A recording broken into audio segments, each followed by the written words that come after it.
My name is Jennifer, and I'm 36 years old. If someone were to ask me, is family where you belong? I'd probably let out a dry laugh and say, not for me. I was born in the suburbs of Sacramento, California, in a 3-bedroom house with a front yard and a red brick walkway. It sounds peaceful, but inside that house, I was just a faint shadow, forgotten in the glow of my sister, Victoria. Victoria is 9 years older than me. Before I could even speak, she was already the pride and joy of our parents. Energetic, smart, a great singer and dancer. Victoria was the spotlight and I was just the backdrop. My mom used to tell the neighbors while holding me. This one was a surprise, but we were already complete with Victoria. She'd say it with a light laugh, like it was a harmless joke, but I heard it loud and clear. And I never forgot it. My dad was a civil engineer, and my mom was an elementary school teacher. They were both exhausted after long days, and a surprised child, was always the reason behind their weary sighs. By the time I was 5, I was used to hearing my dad tell my grandpa, "You wanted her, didn't you? Then you take care of her." That line came like clockwork every morning when my grandparents came to pick me up. The keys jingled in his hand as he walked away, never once looking back. My grandparents' house was about a 10-minute drive from ours, but to me it felt like a whole different world. It smelled of fresh-baked cookies, had a cozy sofa, and my grandma's gentle eyes. I called it the real home. There, my name was spoken with affection. I got help with my homework, and my grandpa, a retired math professor, would tell me stories about how numbers could speak.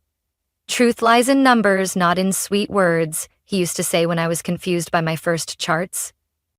My grandma had been a high school teacher, so she was very patient. After every study session, she'd sit with me at the old wooden table, going over my writing and correcting spelling errors in purple ink.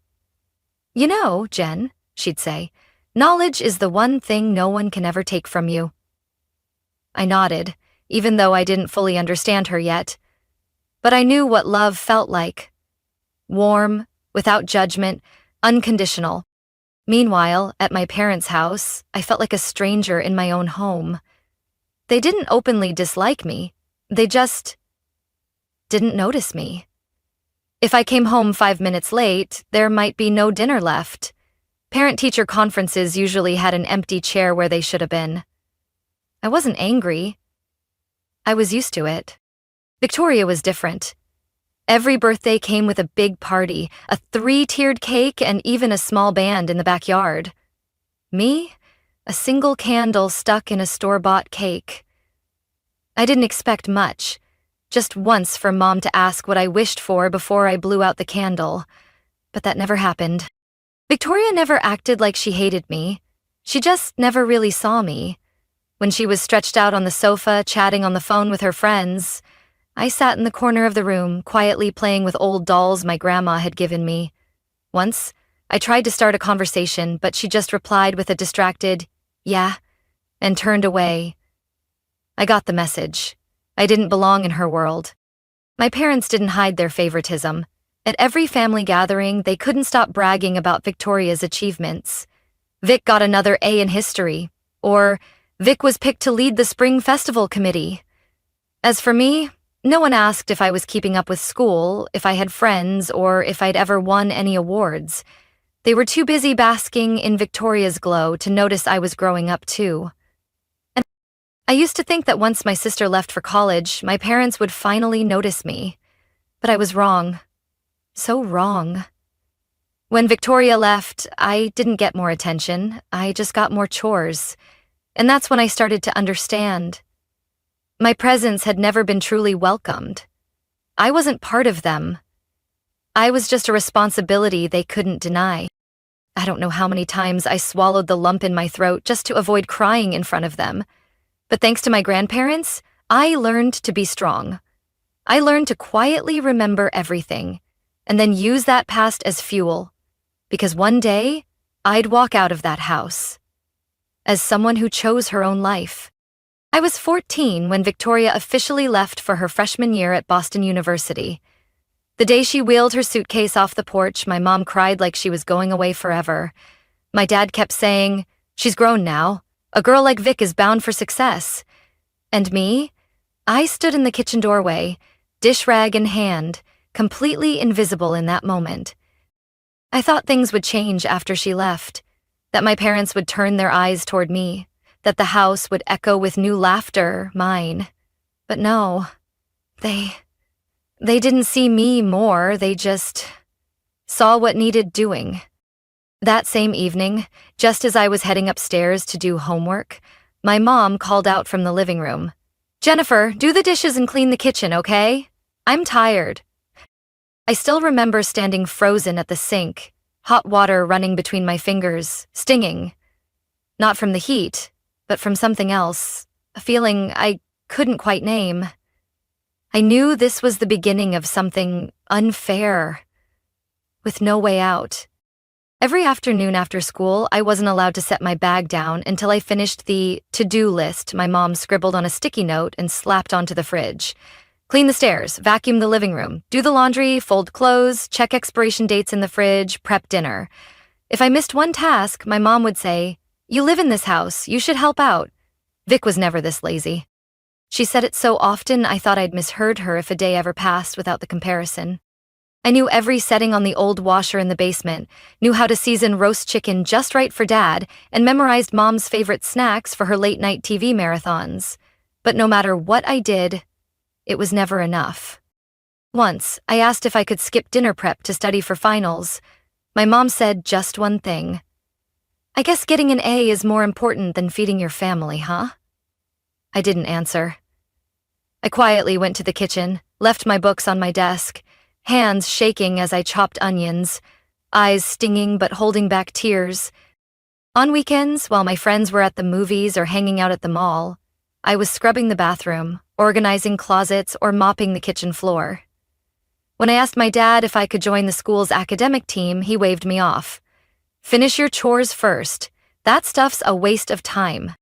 So I started staying up late to study. My bedroom light glowed past midnight. One time, my mom came in and shut it off, saying coldly, "Go to bed. If you're tired tomorrow, who's going to do the chores?" My room was small, tucked at the end of the hallway next to the storage closet.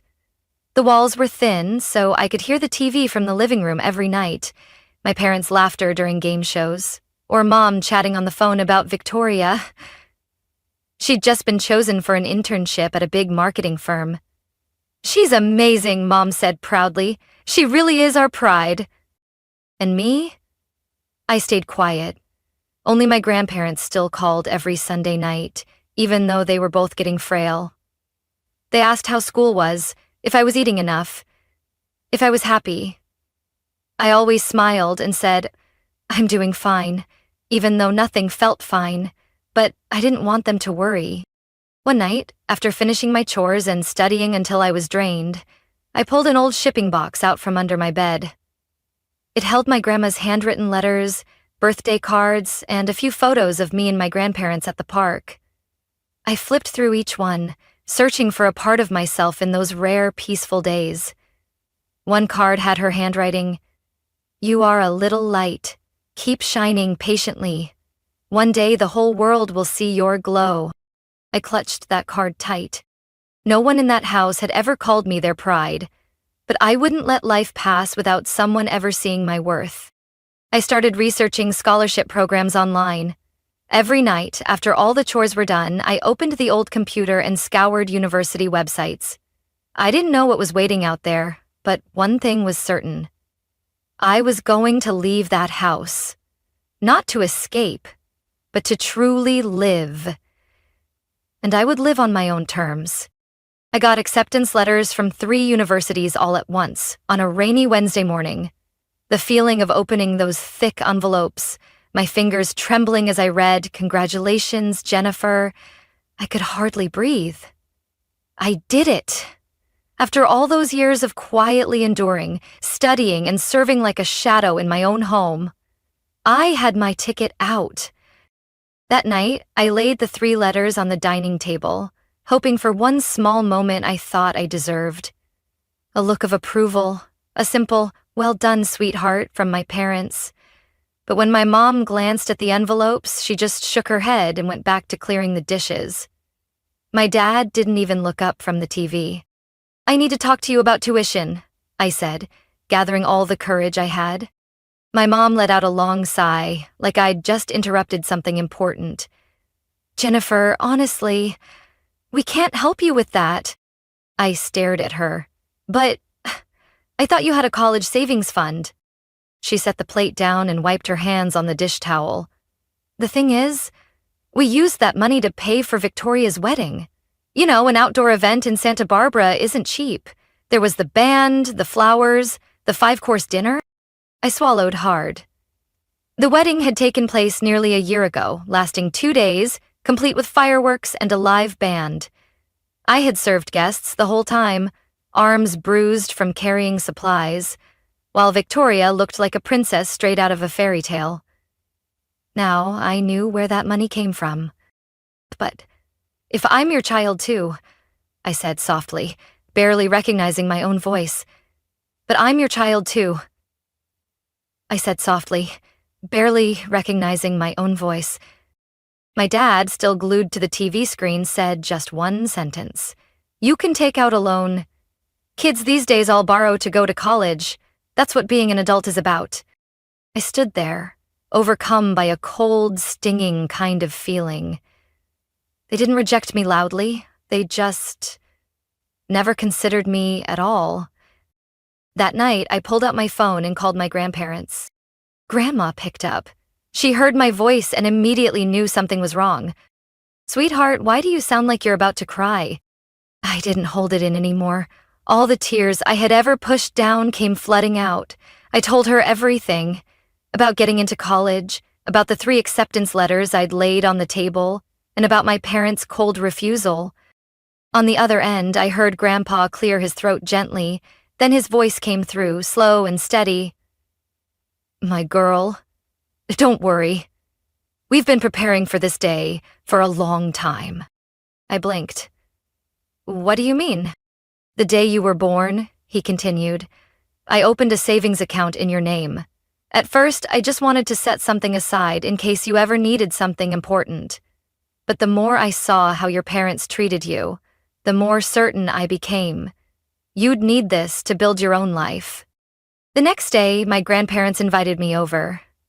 On the table was a thick envelope filled with bank documents, statements, savings books, and a detailed plan for covering college expenses. "You can choose any school you want," Grandma said, holding my hand tight. "Don't ever think you're not worthy." I didn't sleep that night. Not because I was anxious, but because for the first time in my life, I felt like someone truly believed in me, not because of achievements or expectations, but simply because I was me. I moved in with my grandparents just a few days later. My parents didn't protest. They didn't even get up from the living room when I carried my suitcase out the door. Mom said one sentence I'll never forget: "Do whatever you think is best." I wasn't sure if she felt relieved or just didn't care anymore. But I knew one thing: I was leaving a place that had made me feel small and invisible. It was the first fall where the air actually felt fresh. I chose Stanford University. I majored in finance. I made a decision. If they dismissed my worth, I'd make the world recognize it. And I'd begin on the very path they never imagined I could walk. I set foot on Stanford's campus on a misty morning, both nervous and excited.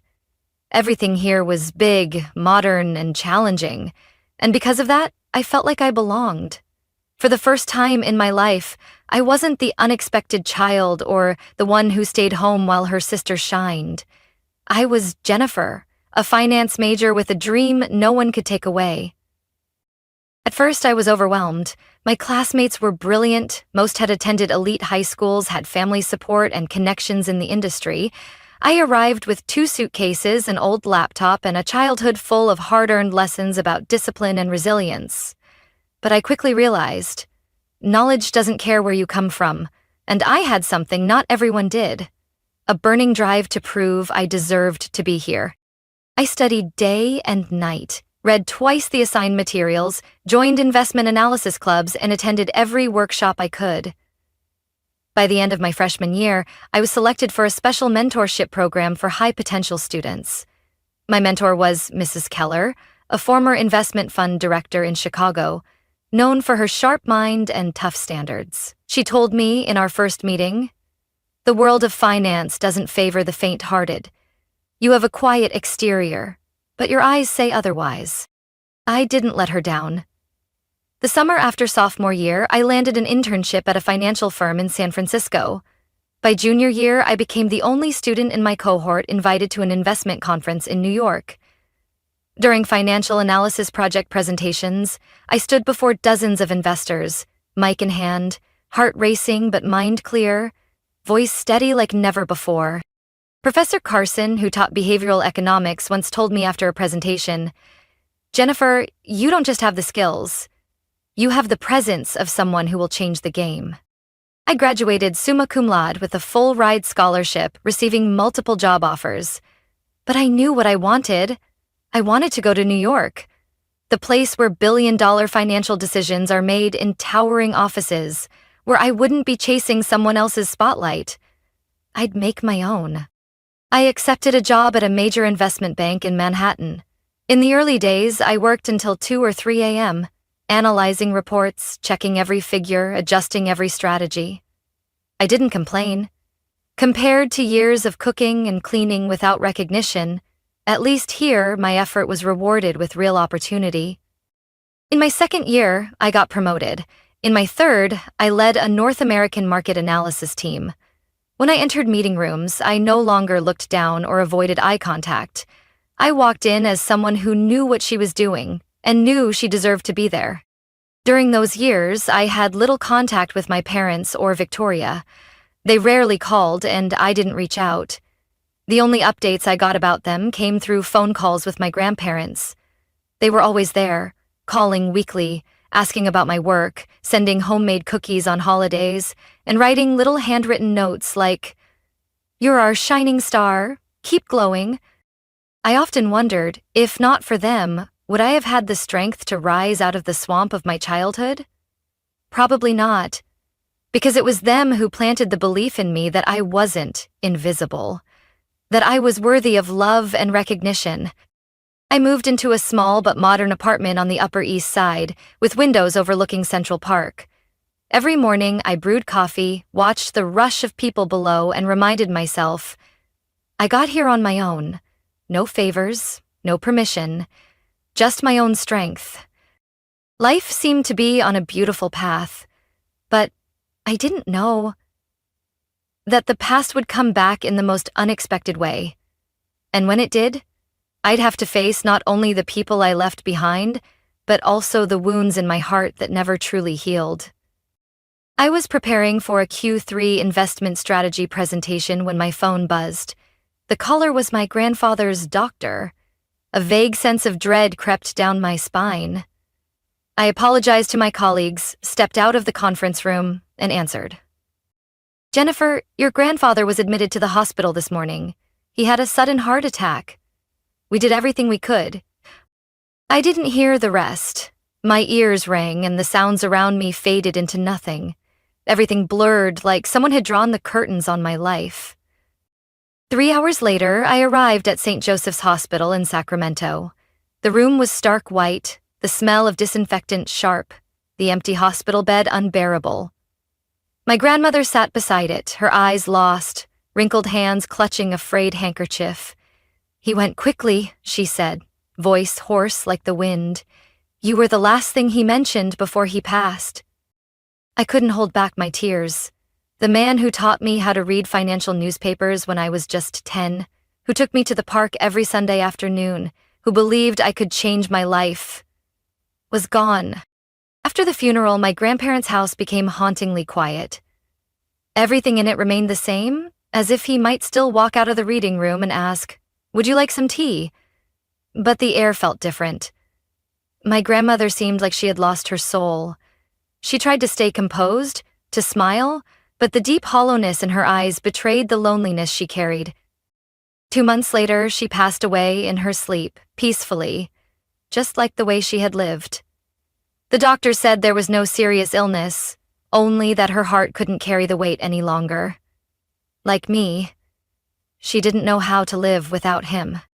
I returned to their old house to sort through paperwork and arrange her funeral. While going through old envelopes, I found a letter, addressed to me in that familiar, shaky handwriting. Inside was a notarized copy of my grandparents' will from 3 years ago. To our beloved granddaughter, Jennifer. We leave the house at 324 Maple Drive and $120,000 as a thank you for bringing light into our later years. I was speechless. The place that had been my only safe haven growing up was now the final gift they left me, a final affirmation. I wasn't an afterthought in this family. I was someone they had chosen to love. The reading of the will took place in a lawyer's office in Sacramento. My parents sat on one side, silent but clearly expectant. Victoria was busy on her phone, while I quietly sat across from them. Mr. Jenkins, the attorney, wore glasses and read the document in an even tone. When he reached my name, he paused slightly, as if to emphasize, "The house at 324 Maple Drive and the entire savings account of $120,000 are left to Ms. Jennifer Collins." The air turned instantly cold. My mother gripped my father's sleeve and Victoria let out a sharp breath, almost panicked. No one spoke, but their eyes said everything. "I understand this might come as a surprise," the lawyer continued, "but the grandparents made their wishes clear with a special note addressed to Mrs. Margaret, Jennifer's mother." He opened a smaller envelope and read slowly, "Margaret, we once gave you $180,000 to help with Victoria's wedding, right when you needed it most. Now, please respect our final decision for Jennifer, the granddaughter who was always there when we needed someone." For the first time in my life, I saw my mother lose her usual composure. She turned away, hiding her disappointed expression, but said nothing. Victoria gave a short, bitter laugh and stood abruptly. "Well then, congrats. You've always known how to win people over." I didn't respond. I didn't need to. Those words no longer carried any weight.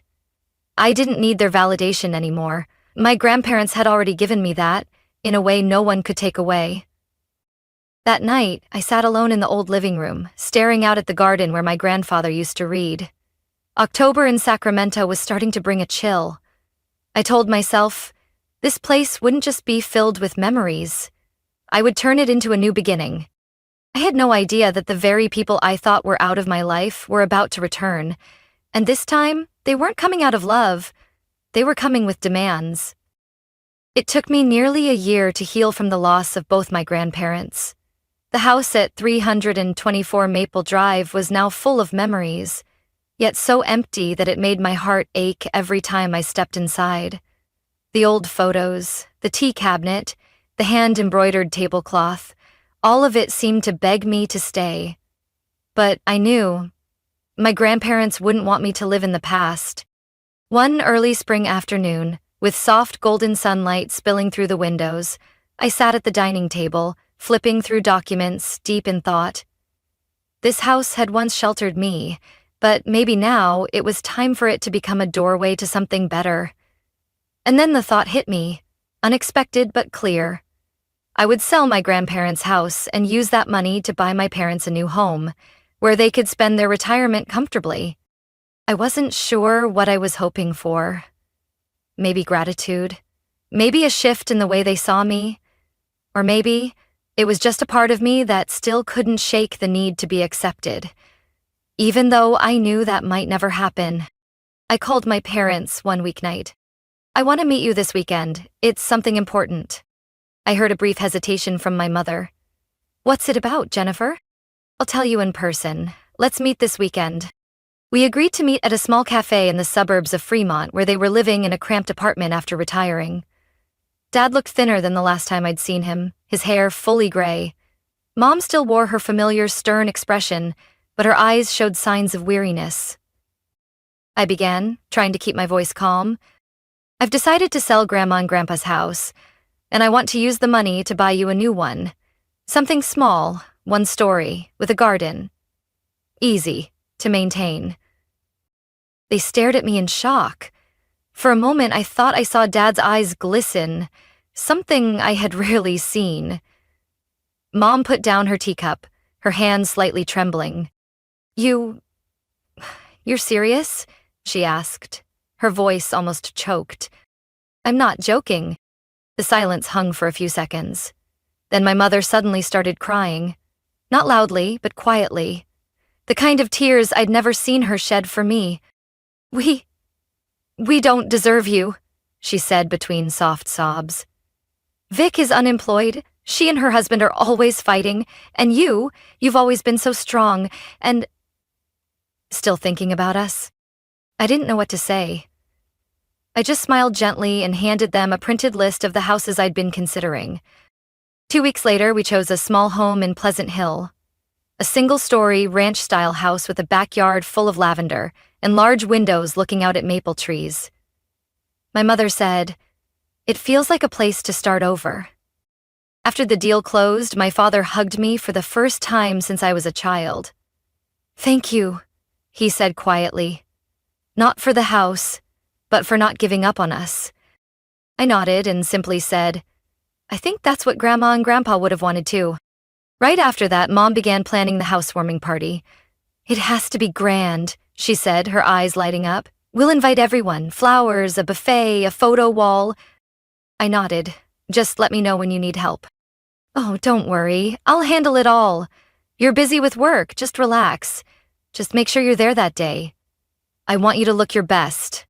At the time, I thought maybe things really had changed. Maybe, for the first time in years, I was truly part of this family. But I had no idea that the very housewarming party I wasn't invited to would be the turning point that revealed everything. And this time, there would be no forgiveness. I started to feel uneasy when 3 weeks passed without a formal invitation to the party. Every time I called to check in, Mom would just laugh it off. "We're still planning. You know how long these things take." Dad would give vague answers. "Let your mom finish organizing. Just make sure you show up." But no one gave me a specific date. I was busy with work in New York, so I didn't dwell on it. Until one Friday night, when I opened Facebook to look up a potential client and accidentally typed Victoria Collins into the search bar. Even though I'd never added my sister on social media, I could still see the public section of her profile. The first post that popped up left me frozen. "Can't believe the big housewarming party is this weekend. The new place is truly a dream come true. Can't wait to show it off to everyone." Below the caption was a series of photos. A long banquet table draped in white cloth, flowers everywhere, sound equipment being set up, and boxes labeled Victoria stacked by the front entrance. In the background, I clearly recognized it. The house in Pleasant Hill that I had bought with the money from my grandparents' house and my own savings. My world tilted. My hands stiffened on the mouse, my heart pounding like a countdown clock. Not a single word of invitation, not one heads up. And yet, my entire family, including Victoria, her husband Andrew, and their twin kids, had moved into that house. And now they were celebrating it as if it were a shared family achievement, while the person who made it possible was left outside. I couldn't sit still. The next morning, I flew back to California, rented a car, and drove to Pleasant Hill. I parked a block away from the house and could already hear the music and laughter in the distance. People were coming and going, string lights hung across the porch, and cars lined the street. I recognized a few familiar faces. Relatives, old neighbors, even some of my high school teachers. No one knew I was standing there. I quietly walked along the side path and opened the side gate to the backyard. The scent of lavender from the garden hit me like a wave of memory. But it no longer brought warmth like it did on the day I handed over the house. Just a bitter taste in my throat. Through the kitchen window, I saw my mother placing pastries onto a tray, wearing the silk blouse she once said she'd save for a truly special occasion. My father was chatting with the group, holding a wine glass, boasting, "We're very lucky. Vic helped a lot with the down payment. It was a family effort to get this house." I froze. Victoria stood nearby, holding her son and smiling brightly.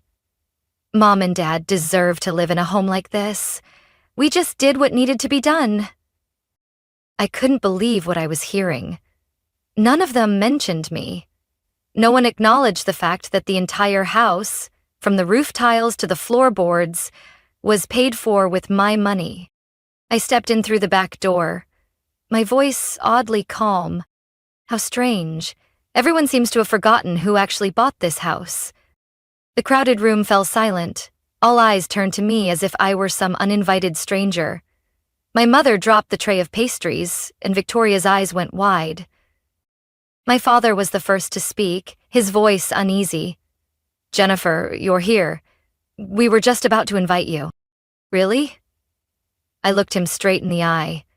Then why did I find out about this party from Victoria's post? And why are all her family's belongings piled up in this house? My mother took a deep breath and changed her tone. "You make it sound like we've stolen something. This is a family home, not owned by just one person. Vic helped a lot, you just don't understand." "Helped?" I pulled a copy of the property deed from my purse and held it up. "I am the sole owner of this house. No one else contributed a cent. No one asked for my opinion. Yet the family threw a housewarming party without inviting me and built an entirely different story around it." Victoria stepped forward, trying to stay composed. "You're blowing this out of proportion. We just thought Mom and Dad needed a place to live, and this house, it's the best fit." I didn't respond. I turned to the crowd and spoke, softly but clearly. "Sorry to interrupt, but I am the legal owner of this house, and I'm asking everyone to leave, right now." No one said a word. In that moment, the bright lights and cheerful music seemed to shrink away. I stood in the middle of the home I had purchased with hope for connection, and all I saw was a betrayal deeper than any insult. And that's when I understood. Some doors, once opened, can never be closed the same again. The silence in the house was almost absolute. Only the soft music from the speakers outside continued to play, awkward and ironic. I stood in the freshly painted living room, holding the certified deed in my hand, my name, Jennifer Collins, clearly printed at the top. No one could say a thing. My father blinked and shook his head, like trying to dismiss a bad dream. "You're overreacting, Jen. This is a family home. You're just holding the title." I looked him dead in the eye. "What did you just say? Holding the title? This is my legal property, bought with my money after I sold the house my grandparents left me, the one you never paid a dime to maintain. I took you house hunting, signed the contracts, handled all the paperwork, and today you throw a grand party without inviting me while letting Vic move in like it's hers." My mother stepped forward, pale but trying to stay calm. "We're family, Jennifer. You can't let paperwork override blood. Think about it. Vic's kids need a home. Your father and I need stability too." "I'm not arguing about that," I said, my voice firm. "What I can't accept is the lying, claiming Vic contributed, leaving me out of something I created through memories and sacrifice." Victoria crossed her arms, eyes defiant. "If you gave it, you can't take it back. You're being petty, Jen. A home is meant to be shared, not owned like a prize people are expected to grovel for." I took a deep breath, resisting the urge to laugh at how easily she twisted things. "You're right, a home is meant to be shared, but not with people who don't appreciate it. I was going to let everyone live here, really, until I was shut out of my own home and saw my family rewrite the story without me in it." I turned to the scattered guests, on the sofa, in the kitchen, down the hallway, neighbors, relatives, old friends. "I'm sorry to disrupt the party, but I believe you deserve the truth. This is my house. I never gifted it, never signed it over. And I don't permit anyone to move in without my consent. Not even family." I turned back, my voice now low but ice cold. "So I'm asking all guests to leave now. And Mom, Dad, Vic, I want all three of you out within 48 hours. I'll involve my lawyer if I have to." Victoria stepped forward as if to argue, but Andrew, her husband, grabbed her arm. He whispered something I couldn't hear, but his face had changed. The confidence was gone. No more smirking. My mother looked shattered. "You can't do this. We're family." "Jennifer, please, don't let it go this far."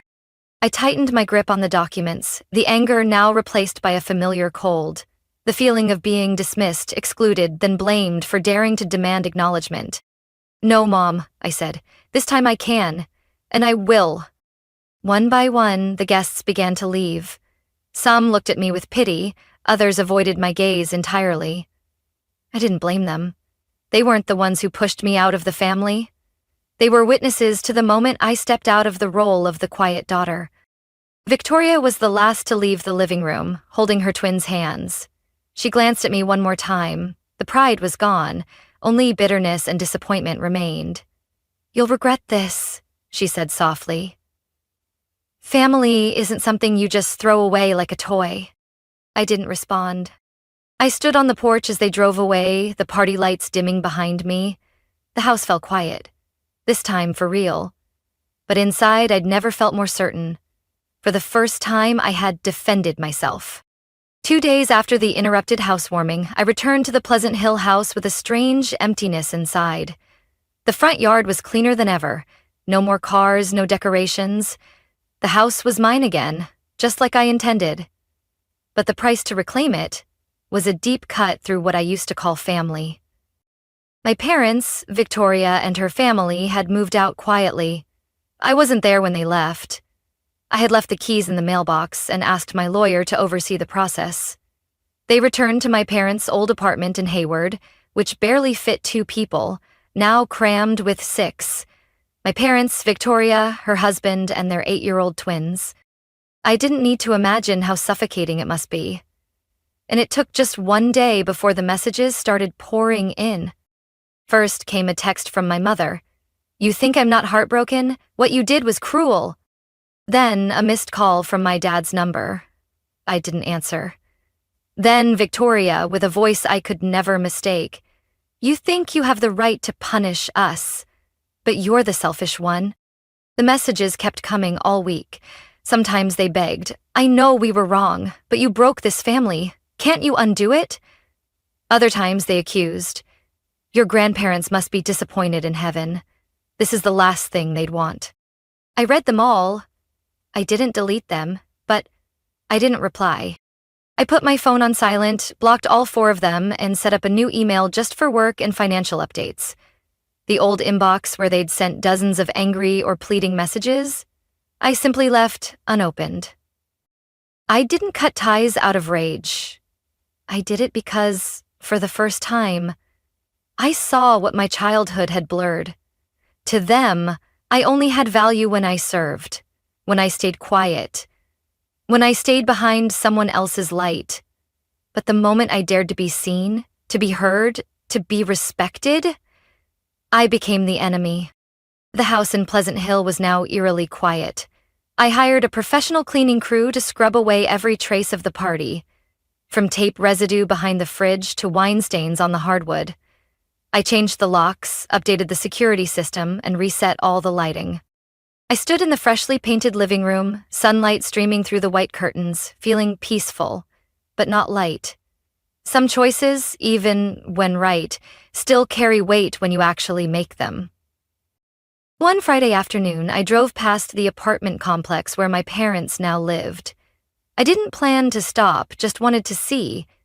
Kids ran around the playground, a few adults sat under trees reading. I saw Victoria on the balcony, phone in hand, hair tied up. Her kids sat on the floor fighting over a tablet. My mom stepped out with a sandwich for them, then quietly went back inside. I didn't feel anger. I didn't feel pity.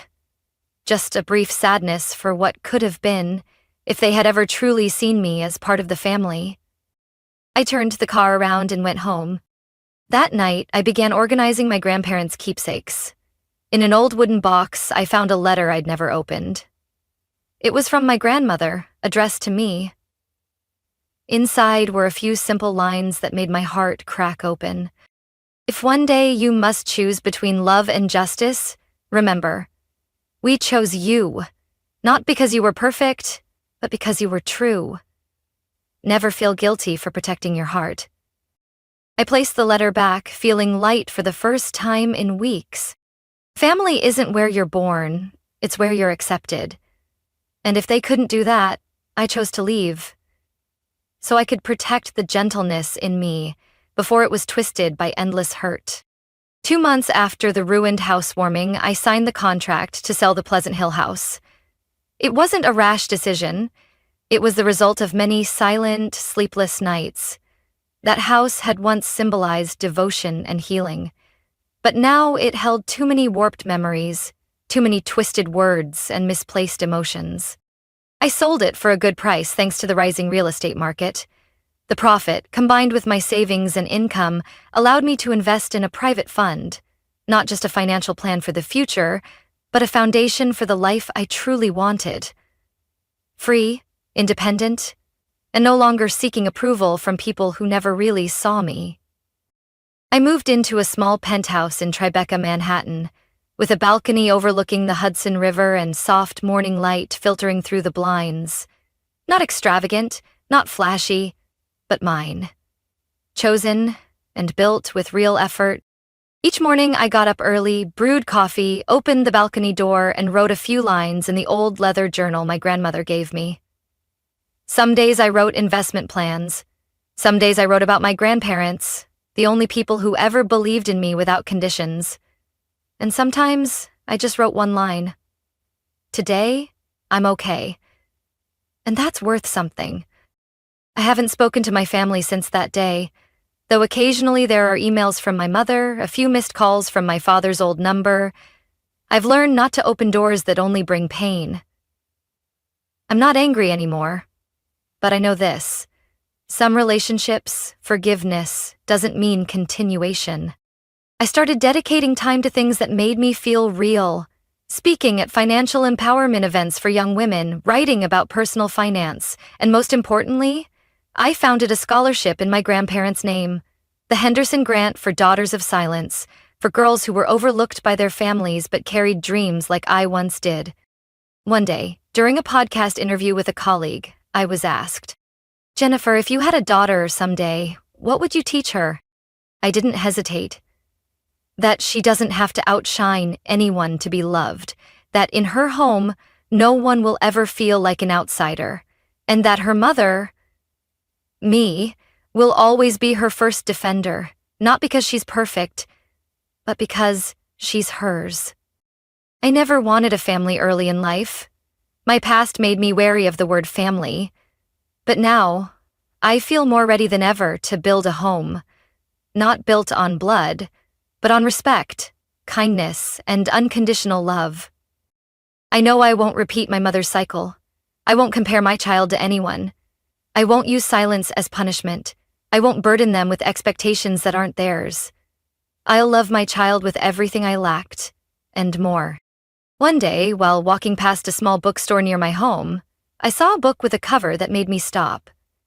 No one is extra when they write their own story. I smiled, placing my hand on its spine like I was looking into a mirror. I was once the child no one expected, the forgotten one, my sister's shadow. But today, I'm the author of my next chapter. Written with ink of faith, paper of determination, and titled with my own name, Jennifer Collins. And if you ask me what the biggest lesson is from everything I've been through, I'd say, never let anyone define your worth. Not even the people who gave you life. Family doesn't start with blood. Family is where you're chosen, loved, and seen. Fully, unconditionally. And in the end, I chose myself. And that's the best choice I ever made. From my own story, I've learned that sometimes to find peace and true worth, you have to walk away from the chains labeled family. Blood doesn't guarantee love, and sacrifice doesn't always bring gratitude. I no longer seek validation from those who once treated me as an extra. Now, I live with self-respect, gratitude for my past, and a strong commitment to build a family where everyone is loved without condition. What do you think about Jennifer's story and the choices she made? Share your thoughts below. Don't forget to follow the channel to explore more inspiring and heartfelt real-life stories about family and life.